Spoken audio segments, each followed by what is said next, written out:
الحمد لله المنعم على خلقه المتفضل بإحسانه وكرمه الذي نزل الفرقان على عبده ليكون للعالمين نذيرا وأصلي وأسلم على من بعثه الله رحمة للعالم وداعيا إلى الله بإذنه وسراجا منيرا صلى الله عليه وعلى آله وصحبه وسلم تسليما كثيرا. Alhamdulillah, pada malam hari ini kita masih diberikan kemudahan oleh Allah Subhanahu wa taala untuk sama-sama menimba ilmu, untuk sama-sama belajar, untuk sama-sama saling mengingatkan, karena wasiat untuk saling mengingatkan ini diwasiatkan langsung atau diperintahkan langsung oleh Allah Subhanahu wa taala. Wa dzakir fa inna dzikra tanfa'ul mu'minin, dan saling mengingatkanlah karena dengan saling mengingatkan itu bermanfaat untuk kaum mukminin. Para jamaah sekalian yang dirahmati oleh Allah, seharusnya hari ini tentang kisah apa ya? Para sahabat, tentang sirah sahabat ya. Nah, tapi kita Nabi. Kalau kita sirah nabawiyah tentang kisah Nabi Muhammad SAW, mungkin sudah sering dengar, sudah dibahas di mana-mana. Namun kita akan membahas sedikit mengenai nabi-nabi yang lain yang Allah Subhanahu wa taala utus. Sebelumnya saya ingin bertanya, kira-kira seluruh nabi itu jumlahnya berapa? Ya, nabi jumlahnya lebih dari 100.000 nabi. Adapun rasul jumlahnya 25 yang dikisahkan oleh Allah Subhanahu wa taala di dalam Al-Qur'an.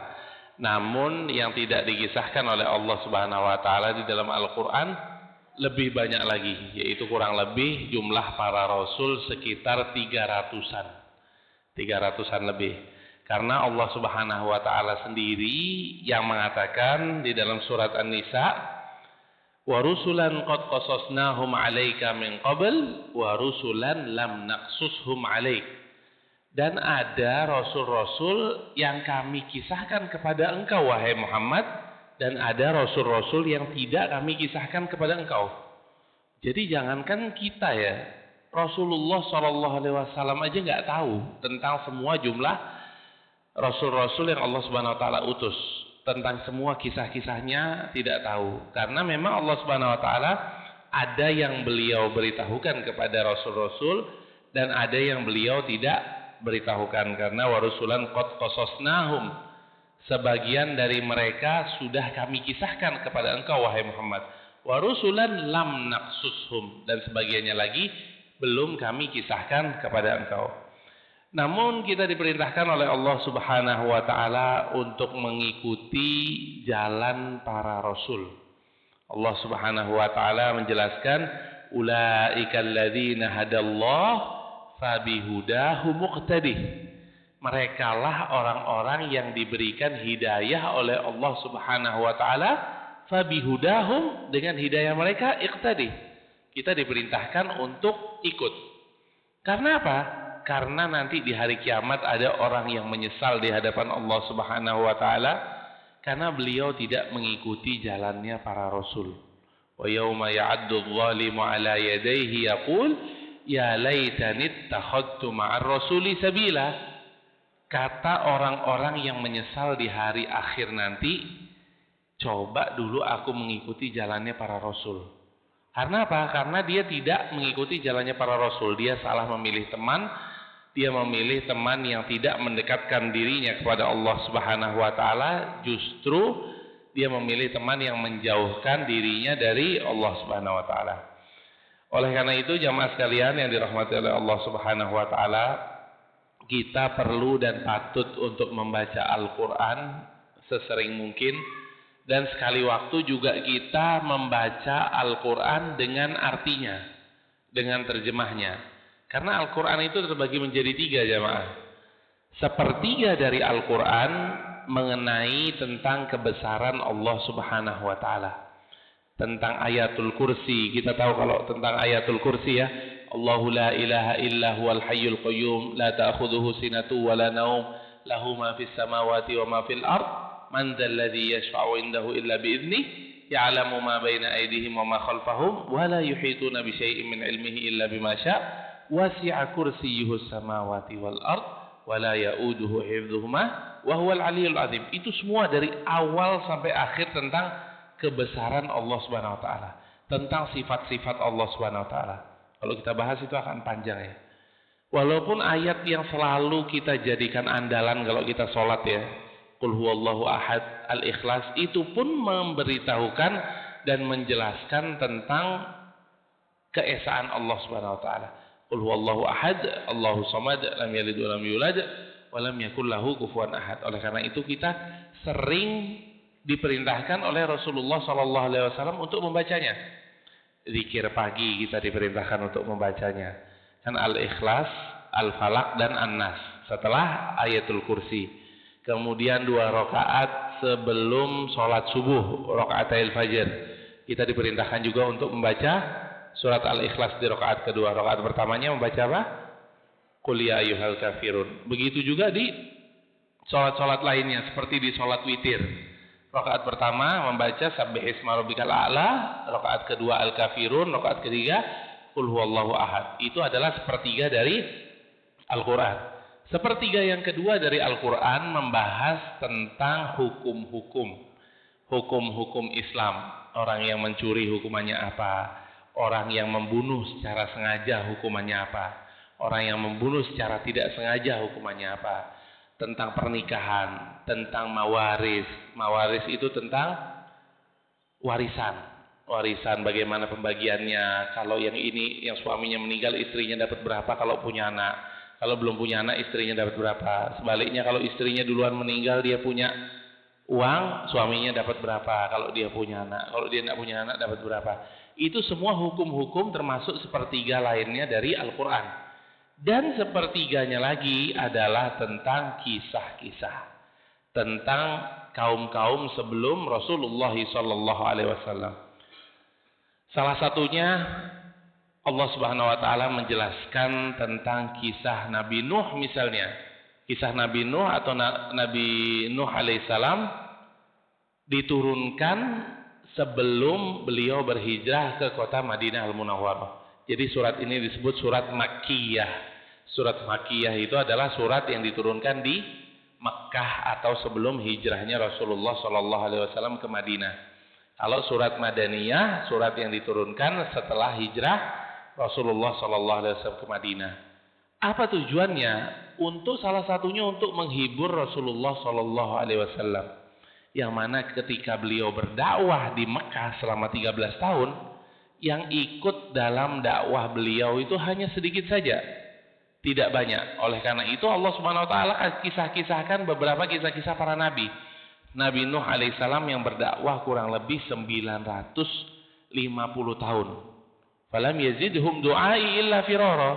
Bukannya didakwahi malah ikut, tapi illa firara, malah tambah lari. Kullama da'autuhum litaghfira lahum ja'alu asabi'ahum fi adanihim. Ketika saya berdakwah, kata Nabi Nuh alaihissalam, bukannya didengarkan malah naruh tangan di kuping, ditutup kupingnya biar tidak mau mendengarkan dakwah Nabi Nuh alaihissalam. Ya mungkin kalau sekarang kayak kita lagi ceramah terus ada orang pakai headset, pasti kita sakit hati kan. Oh ini tidak mau dengerin ceramah misalnya. Apalagi itu sengaja di depan beliau menutup tangannya atau menutup kupingnya dengan kedua tangannya. Wastaghshaw thiyabahum wa asarru wastakbaru istikbara. Dan mereka menutup muka-muka mereka dengan baju-baju mereka, dan mereka sangat sombong sekali. Itu adalah salah satu juga tentang kisah-kisah yang ada di dalam Al-Quran. Jadi sekali waktu kita membaca Al-Quran, kita mentadaburi, kita membaca Al-Quran dengan terjemahannya. Kemudian jamaah sekalian yang dirahmati oleh Allah Subhanahu wa taala, kita akan bahas sedikit mengenai Nabi Ayyub alaihissalam. Nabi Ayyub adalah nabi yang sangat mulia sekali. Nabi yang terkenal dengan kesabarannya. Kesabaran yang sangat luar biasa sekali, yang mungkin tidak ada yang dimiliki oleh siapapun di muka bumi ini. Kalau Nabi Sulaiman terkenal dengan kekuasaannya, dengan kekayaannya, maka Nabi Ayyub alaihissalam terkenal dengan kesabarannya sampai dipuji oleh Allah Subhanahu wa taala, ni'mal 'abdu innahu awwab, inna wajadnahu sabiran, sungguhnya kami menemui Nabi Ayub alaihissalam, kami mendapati Ayub dalam keadaan sabar. Ni'mal 'abd, sebaik-baiknya hamba adalah Nabi Ayub, innahu awwab, ia termasuk orang yang kembali kepada Allah Subhanahu wa taala. Jamaah sekalian yang dirahmati oleh Allah Subhanahu wa taala, Nabi Ayub termasuk dari keturunan Nabi Ibrahim alaihissalam dan Nabi Ishak alaihissalam, namun bukan langsung jalur dari Nabi Ishak. Jadi itu sangat panjang sekali keturunan dari Nabi Ibrahim alaihissalam. Allah Subhanahu wa taala jelaskan, wa wahabna lahu Ishaq wa Ya'qub kullan hadaina. Allah Subhanahu wa taala berfirman, dan kami telah menganugerahkan Ishak dan Ya'qub kepadanya. Yang dimaksud kepadanya yaitu kepada Nabi Ibrahim alaihissalam. Wa Nuhan hadaina min qabl, dan telah kami berikan hidayah juga Nabi Nuh sebelum dari Nabi Ibrahim alaihissalam. Wa min dzurriyyatihi, dan dari keturunan-keturunannya Dawud wa Sulaiman wa Ayyub wa Yusuf wa Musa wa Harun, nabi-nabi tersebut.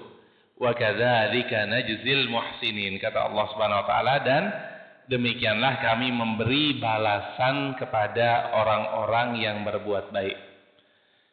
Nabi Ayub alaihissalam, jamaah sekalian yang dirahmati oleh Allah Subhanahu wa taala, kisahnya tidak terlalu panjang di dalam Al-Qur'an. Kalau kisahnya Nabi Nuh rinci sekali di dalam Al-Quran. Bagaimana beliau berdakwah, sampai bagaimana beliau tidak didengarkan oleh kaumnya, sampai ketika beliau diperintahkan oleh Allah Subhanahu wa taala untuk membuat kapal. Ketika beliau membuat kapal juga beliau masih dihina-hina, sampai beliau menyuruh anaknya untuk ikut naik ke dalam kapal dan lain sebagainya. Itu kisahnya lengkap. Namun Nabi Ayub alaihissalam tidak banyak kisahnya di dalam Al-Quran. Oleh karena itu kita bisa mengutip kisahnya dari Israiliyat, salah satu dari sumber tafsir. Sumber tafsir itu ada 7, salah satunya yaitu Israiliyat. Israiliyat itu apa? Ada yang tahu? Israiliyat adalah kisah-kisah yang kita boleh ambil dari Bani Israel. Bani Israel ini siapa? Agama-agama sebelum kita, yaitu agama Yahudi dan agama Nasrani. Bagaimana sikap kita menghadapi Israiliyat ini? Ada 2 sikapnya, atau 3 lebih tepatnya. Pertama, kalau cerita Israiliyat ini sesuai dengan apa yang diajarkan dalam agama kita, ya kita terima.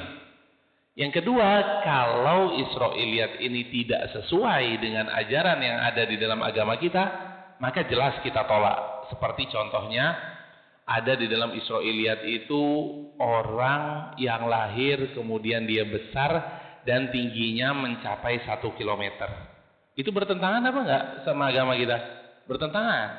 Karena orang yang paling tinggi di muka bumi ini adalah Nabi Adam alaihissalam, dan beliau dikatakan oleh Rasulullah sallallahu alaihi wasallam panjangnya adalah situna dzira'an, 60 hasta. Tahu 1 hasta seberapa, Bapak-bapak? Nih 1 hasta. Dari ujung sini nih, jari tengah sampai ujung siku. Tingginya 60 hasta, atau kurang lebih 1 hasta itu 45 sampai 48 cm. Jadi tingginya ya sekitar 27 sampai 30 meter lah, kurang lebih. Nah, ketika ada Israiliyat yang mengatakan bahwasanya ada orang tingginya 1 kilo, berarti ini sudah menyalahi apa yang ada di dalam agama kita, maka kita tolak. Kemudian kalau di dalam agama kita tidak ada kisah itu, jadi kita tidak tahu apakah itu benar atau tidak, kita lihat dari mana mereka mengambil sumber. Boleh kita terima dan boleh kita tidak terima. Jamaah sekalian yang dirahmati oleh Allah Subhanahu wa taala, Allah Subhanahu wa taala menjelaskan di dalam surat Al-Anbiya ayat 83, wa ayyuba idnada rabbahu anni massaniyad durru wa anta arhamur rahimin. Kata Allah Subhanahu wa taala, dan ketika Nabi Ayub alaihissalam idnada rabbahu, ketika ia memanggil Rabbnya, inni massaniyad dur, ya Allah aku ditimpa ujian yang sangat luar biasa berat. Wa anta arhamur rahimin, dan engkau zat yang maha pengasih lagi maha penyayang. Jadi doanya ini doa simpel ya, bisa kita hafalkan, bisa kita berdoa juga dengan doa ini. Allah Subhanahu wa taala menjelaskan yaitu tentang kisah Nabi Ayub alaihissalam, Rabbi inni masaniyad-dur wa anta arhamur rahimin. Ya Allah, sungguhnya aku ditimpa cobaan dan ujian yang berat, dan engkau yang maha pengasih lagi maha penyayang. Kemudian jamaah sekalian yang dirahmati oleh Allah Subhanahu wa taala, di dalam Al-Qur'an lainnya, di dalam surat Shad ayat 41, Allah Subhanahu wa taala menjelaskan, "Wadhkur 'abdana Ayyuba idz nada rabbahu anni massaniya syaitanu binusbin wa 'adzab." Di dalam ayat lainnya Allah Subhanahu wa taala menjelaskan, dan ingatlah akan hamba kami. Allah Subhanahu wa taala menganggap Ayub adalah hambanya. Saking dekatnya Nabi Ayub alaihissalam dengan Allah azza wajalla. Idnada rabbahu, ketika ia memanggil Tuhannya, memanggil Rabbnya, anni massaniya syaitanu binusbin wa 'adzab. Sungguhnya aku diganggu oleh syaitan ya Allah, dengan kepayahan dan dengan siksaan. Nah, gimana ceritanya kok bisa diganggu oleh setan? Sekarang kita masuk ke ceritanya. Cerita ini dikisahkan oleh Israiliyat. Jadi ada dua kisah ya, dua kisah yang akan kita ambil. Jadi Israiliyat ini yang kisahnya kita ambil adalah yang sanadnya betul. Kalau kisah tersebut datangnya dari Rasulullah Sallallahu Alaihi Wasallam, berarti namanya hadis. Kalau datangnya dari para sahabat, berarti namanya asar. Jadi dulu di Madinah itu ada Yahudi, ada Nasrani, ada juga kaum muslimin ketika itu. Jadi ketika mereka berkumpul, mereka ngobrol dan lain sebagainya, itu satu sama lain saling ngobrol dan kadang mendengarkan cerita dari agama-agama yang berbeda. Dari situlah kita bisa mengambil riwayat tentang kisah Nabi Ayub alaihissalam. Ceritanya adalah Nabi Ayub alaihissalam adalah seorang hamba Allah Subhanahu wa taala yang sangat hebat dalam beribadah, sangat luar biasa taatnya kepada Allah Subhanahu wa taala, ibadahnya sangat kuat sekali. Kemudian syaitan izin kepada Allah Subhanahu wa taala, izin untuk menggoda dan mengganggu Nabi Ayub alaihissalam. Ya Rabb, sesungguhnya aku mendapati Ayub ini adalah hambamu yang sangat taat, yang sangat ibadahnya kuat, yang sangat pandai bersyukur. Tolong ya Allah, izinkan aku untuk mengganggunya, kata syaitan.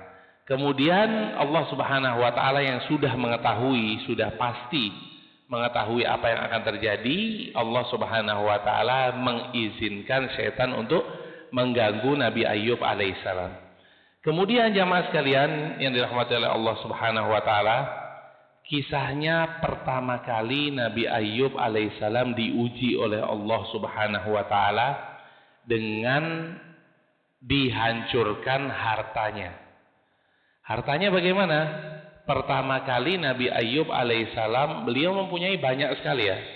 Mempunyai kambing banyak, mempunyai sapi banyak, mempunyai onta banyak. Orangnya kaya raya, tampan, dan sangat suka beribadah kepada Allah Subhanahu wa taala. Kemudian jamaah sekalian yang dirahmati oleh Allah Subhanahu wa taala, setelah itu Nabi Ayub alaihissalam diuji oleh Allah Subhanahu wa taala melalui setan yang datang menyamar sebagai orang, dan dia membakar seluruh kandang kambing dari Nabi Ayub alaihissalam. Apakah Nabi Ayub alaihissalam sedih? Nabi Ayub alaihissalam mungkin sedih ya, tapi beliau mengatakan kepada Allah Subhanahu wa taala, Allahumma anta a'tait wa anta akhad. Ya Allah, anta a'taita, engkau yang memberiku semua ini, wa anta akhadta, dan engkau yang mengambil semua ini dariku. Jadi apa? Jadi tidak ada yang aneh. Ya orang kemarin saya nggak punya uang kok. Jadi ketika uang itu diambil lagi oleh Allah Subhanahu wa taala, ya nggak ada sesuatu yang aneh. Karena itu semuanya datang dari Allah Subhanahu wa taala. Oleh karena itu, kalau kita diberi musibah oleh Allah Subhanahu wa taala, kita mengucapkan apa? Inna lillahi wa inna ilaihi raji'un. Karena sesungguhnya kita ini hanyalah lillah, milik Allah Subhanahu wa taala. Wa inna ilaihi raji'un, dan sesungguhnya kita akan kembali kepada Allah Subhanahu wa taala. Enggak berhasil ini setan mengganggu Nabi Ayub alaihissalam melalui kambing. Kemudian setelah itu Nabi Ayub alaihissalam diuji lagi, dimusnahkan, dibakar semua sapi-sapinya. Udah nggak ada lagi kan, kambingnya udah nggak ada, sapi-sapinya sekarang juga tidak ada. Kemudian Nabi Ayub alaihissalam dilihat reaksinya oleh setan. Gimana nih? Masih kuat nggak nih Ayub nih untuk ujian-ujian yang Allah Subhanahu wa taala timpakan melalui aku? Ternyata Nabi Ayub alaihissalam masih memuji Allah Subhanahu wa taala. Masih bersabar atas apa yang ia dapatkan. Belum sampai di situ ujiannya berhenti. Kemudian berikutnya Nabi Ayub alaihissalam dibakar semua unta-untanya. Tadinya beliau punya kambing, habis. Sapi, habis. Unta-untanya dibakar semuanya dan habis. Dan subhanallah, kesabaran Nabi Ayub alaihissalam masih sangat tebal sekali, dan beliau mengatakan sampai beliau dipuji oleh Allah Subhanahu wa taala, inna wajadnahu sabiran, sungguhnya kami mendapati Nabi Ayub alaihissalam dalam keadaan sabar karena kekuatannya dalam menghadapi semua musibah-musibah ini. Kan hartanya udah hilang tuh, tinggal sisanya apa? Anak-anaknya. Anak-anaknya masih hidup. Diuji lagi oleh Allah Subhanahu wa taala, setan merubuhkan rumahnya Nabi Ayub alaihissalam. Meninggal semua anak-anak Nabi Ayub alaihissalam. Sisanya hanya istri Nabi Ayub alaihissalam. Jadi sudah binatang-binatangnya atau dalam tanda kutip harta-hartanya sudah nggak ada. Sekarang anak-anaknya juga sudah tidak ada. Beda sama kita ya, kita diuji sama Allah, banjir dikitnya udah pusing luar biasa. Ngeluh sana sini, aku kena banjir, luar biasa, masuk segini dan lain sebagainya. Itu nggak ada apa-apanya sama Nabi Ayub alaihissalam. Ya mungkin kesabaran kita memang nggak mungkin bisa menyamai beliau. Ya. Beliau sangat luar biasa sekali. Akhirnya rumah Nabi Ayub alaihissalam runtuh dan anak-anaknya semua meninggal dunia. Kemudian apa kata Nabi Ayub alaihissalam? Ya Allah, sebelum hari ini siangku disibukkan oleh hartaku, oleh binatang-binatang ternakku, malamku disibukkan oleh anak-anakku. Sekarang semuanya sudah engkau ambil, hewan-hewan ternak sudah engkau ambil, semua anak-anakku sudah engkau ambil, aku akan fokuskan siang dan malamku untuk engkau ya Allah. Hebat, luar biasa. Kita, 1% dia mungkin tidak nyampe dari itu ya. Malah ikhlas yang sangat luar biasa. Perkataan yang keluar dari Nabi Ayub ini malah di luar nalar ya. Engkau kemarin sudah memberiku semuanya, maka aku sibuk siangku dengan hartaku, malamku dengan anak-anakku. Sekarang aku akan fokus siang dan malamku hanya untuk beribadah kepadamu, wahai Allah Subhanahu wa ta'ala. Kemudian jamaah sekalian yang dirahmati oleh Allah Subhanahu wa taala, setan putus asa. Dan kemudian Allah Subhanahu wa taala bertanya kepada setan, wa huwa a'lamu bihi, dan Allah Subhanahu wa taala Maha tahu. Cuma Allah Subhanahu wa taala bertanya kepada setan, "Gimana? Berhasil enggak engkau menggoda hambaku yang sangat luar biasa itu?" Kata setan, "Tidak berhasil ya Allah. Walakin sallitni ala jasadi." Coba kasih aku satu kesempatan untuk menggoda Nabi Ayub, menggoda dia melalui jasadnya. Coba jahatnya setan nih. Ini namanya juga setan ya, setan. Jadi Nabi Ayub alaihissalam sudah tidak berhasil digoda oleh semua ini.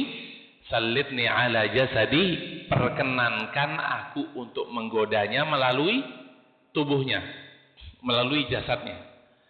Kemudian diizinkan oleh Allah Subhanahu wa taala, dan Nabi Ayub alaihissalam didatangi oleh setan yang menjelma ketika itu, dan setan ini meniupkan satu tiupan kepada Nabi Ayub alaihissalam, sakit dari ujung rambut sampai ujung kaki dengan satu kali tiupan. Sakitnya apa? korengan semua badannya. Korengan dari ujung atas sampai ujung kaki. Kalau cuma korengan mungkin tidak apa-apa ya. Sampai dipenuhi oleh belatung-belatung, sampai dipenuhi oleh serangga-serangga.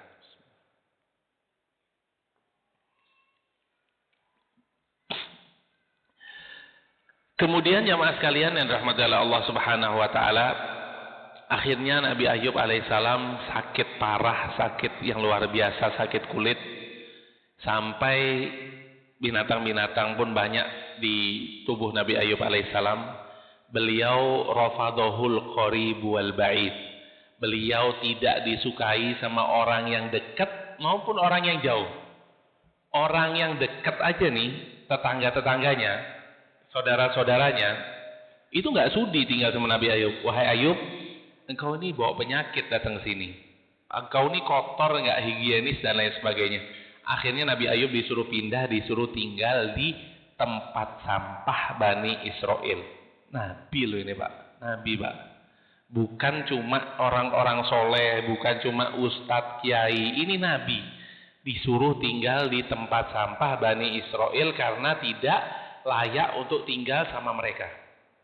Kemudian jamaah sekalian yang dirahmati Allah Subhanahu wa taala, Nabi Ayub tetap bersabar dan tidak pernah malas berzikir kepada Allah Subhanahu wa taala.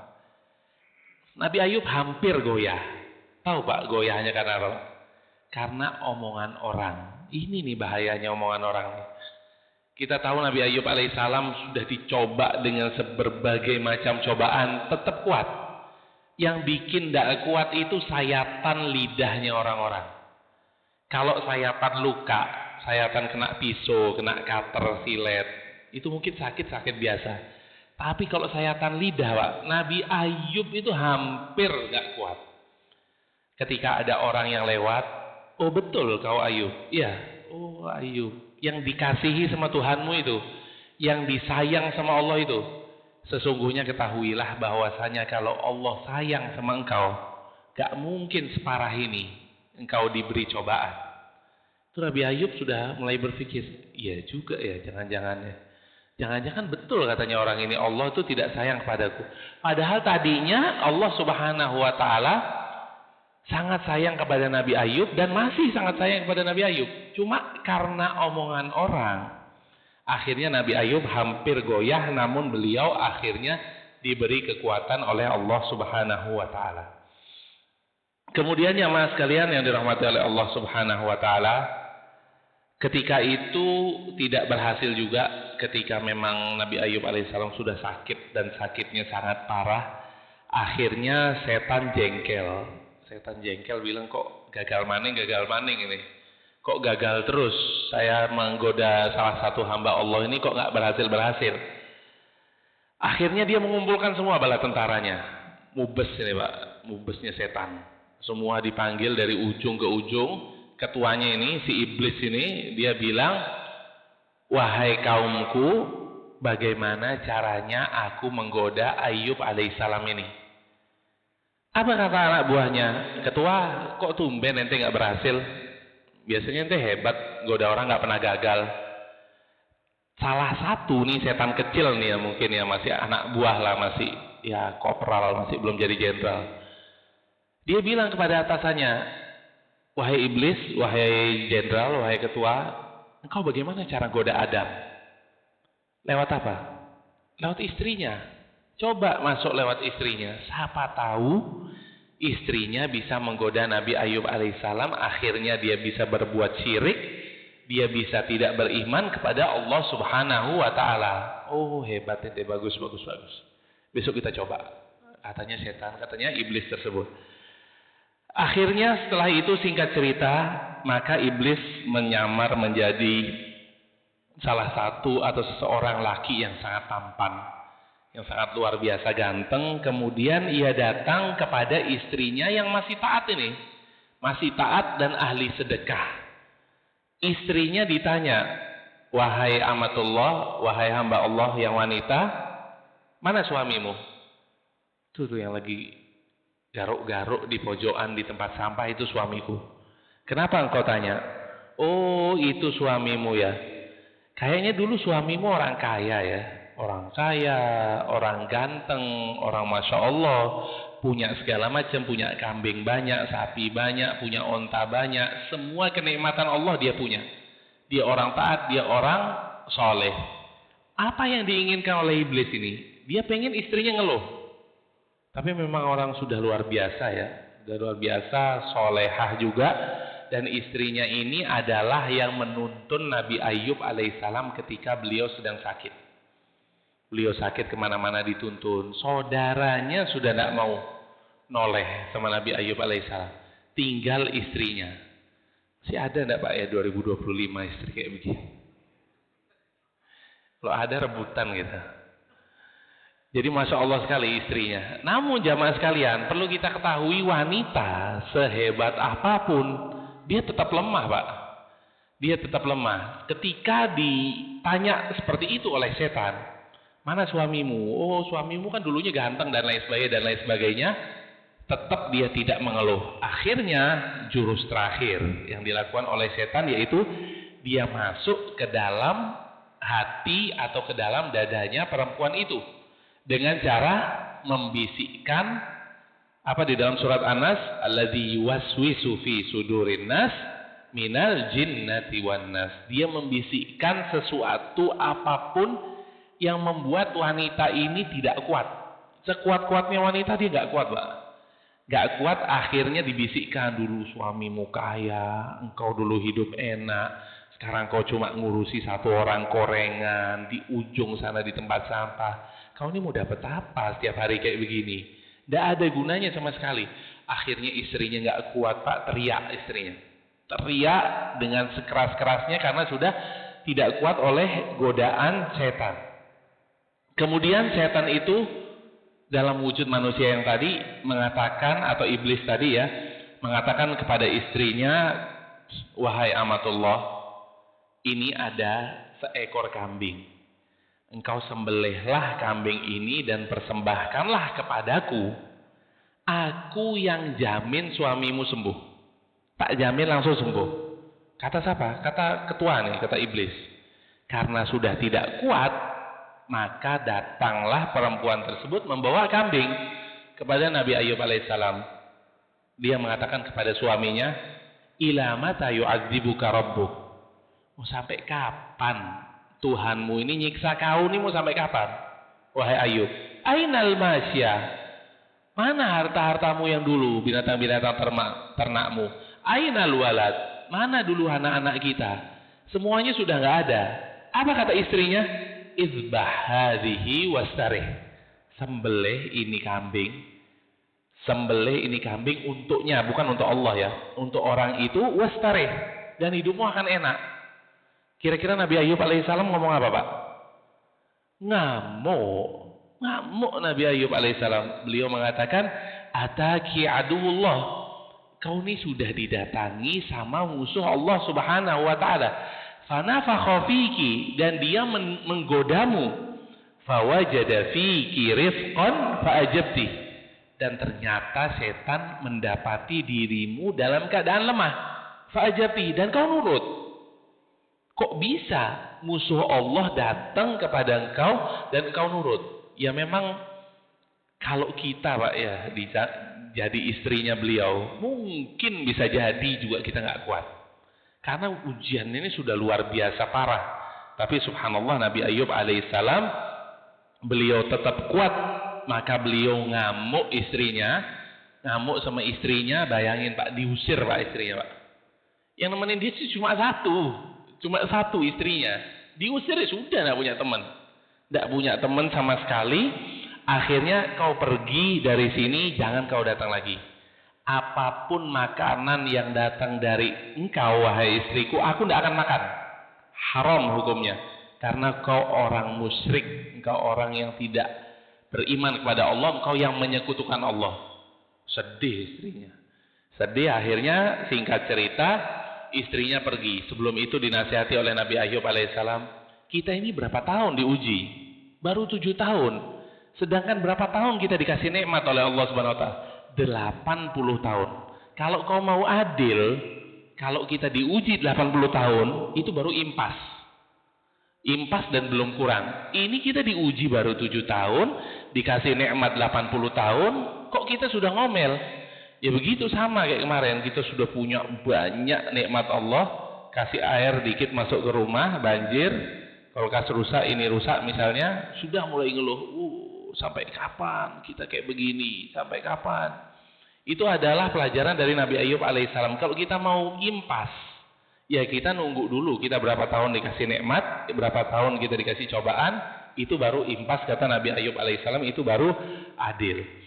Kemudian singkat cerita, jamaah sekalian yang dirahmati oleh Allah Subhanahu wa taala, sampai Nabi Ayub bernazar kepada Allah, kalau aku sembuh kok tak cambuk 100 kali. Kata Nabi Ayub alaihissalam kepada istrinya yang sudah berbuat syirik. Kemudian setelah diusir, maka setan tidak berhasil lagi dan sudah terakhir, sudah tidak ada lagi apa yang bisa dilakukan oleh setan. Lewat anaknya sudah tidak mempan, lewat istrinya sudah tidak mempan. Akhirnya Nabi Ayub alaihissalam berdoa kepada Allah sesuai dengan doa yang kita bacakan tadi. Rabbi inni masaniyad dur wa anta arhamur rahimin. Ya Allah, sungguhnya aku mendapatkan diriku ditimpa musibah, ditimpa cobaan yang sangat berat. Wa anta arhamur rahimin. Dan engkau maha rahman, maha rahim, maha pengasih lagi maha penyayang. Kemudian Allah Subhanahu wa taala langsung mengabulkan doa Nabi Ayub alaihissalam. Beliau mengatakan, Allah Subhanahu wa taala mengatakan, irfa' ra'sak, angkat kepalamu hai Ayub, faqad ustujiba lak, doamu sudah dikabulkan detik ini juga. Apa perintahnya? Yaitu ada di dalam surat Shad ayat 42. Urkub birijlika hadza mughtasalun baridun wa syarab. Hentakkan kakimu wahai Ayub, akan keluar mata air, yang mata air itu mughtasalun, urkub birijlika hadza mughtasalun baridun wa syarab. Akan engkau bisa gunakan untuk mandi. Dihentakkan kakinya, keluar mata air, engkau bisa gunakan untuk mandi air yang dingin ini, dan engkau bisa gunakan untuk minum. Setelah beliau mandi dengan air ini, auto sembuh total, Pak, sembuh total, dan beliau tidak kena dosa syirik yang hampir istrinya sudah kena. Kemudian jamaah sekalian yang dirahmati oleh Allah Subhanahu wa taala, Allah lipat gandakan hewan-hewan ternaknya. Allah lipat gandakan keluarga-keluarganya. Anak-anaknya yang sudah meninggal dihidupkan lagi oleh Allah Subhanahu wa taala. Semuanya diganti double oleh Allah Subhanahu wa taala. Kemudian istrinya ini kan kesian, Mbak ya. Aduh, kok aku diusir ya sama suamiku. Kesian, dia udah enggak ada temennya. Coba dah aku datang, aku mau minta maaf. Ini kata istrinya masih soleha nih, Masya Allah. Datang, loh kok enggak ada suamiku ini.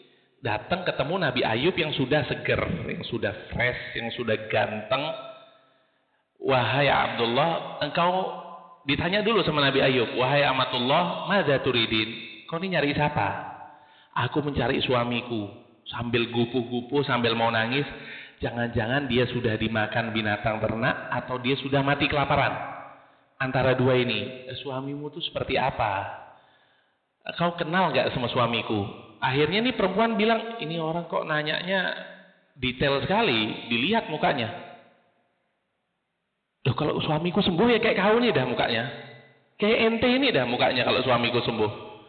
Fa innani ana Ayyub. Ketahuilah sesungguhnya aku Ayyub. Yang kau ajak berbuat syirik tapi aku tidak mau. Lihat sekarang, aku sudah ganteng lagi, sudah kaya lagi, sudah baik lagi, dan aku terbebas dari dosa syirik. Aku digantikan oleh Allah Subhanahu wa taala dengan 2 kali lipat apa yang Allah Subhanahu wa taala ambil dariku.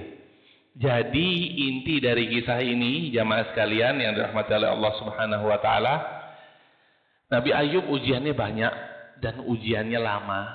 Namun beliau tetap bersabar dan beliau mengatakan bahwasanya ujian kita belum 1/10 dari nikmat yang Allah Subhanahu wa taala berikan. Oleh karena itu beliau dipuji oleh Allah Subhanahu wa taala, inna wajadnahu sabiran ni'mal 'abdu innahu awwab. Sungguhnya kami dapati Nabi Ayub alaihissalam adalah hamba yang sangat sabar, innahu awwab. Mungkin itu saja karena waktu juga sudah habis. Kapan-kapan kita lanjutkan lagi. Wassallallahu wasallam ala nabiyina Muhammad wa ala alihi wa sahbihi ajma'in.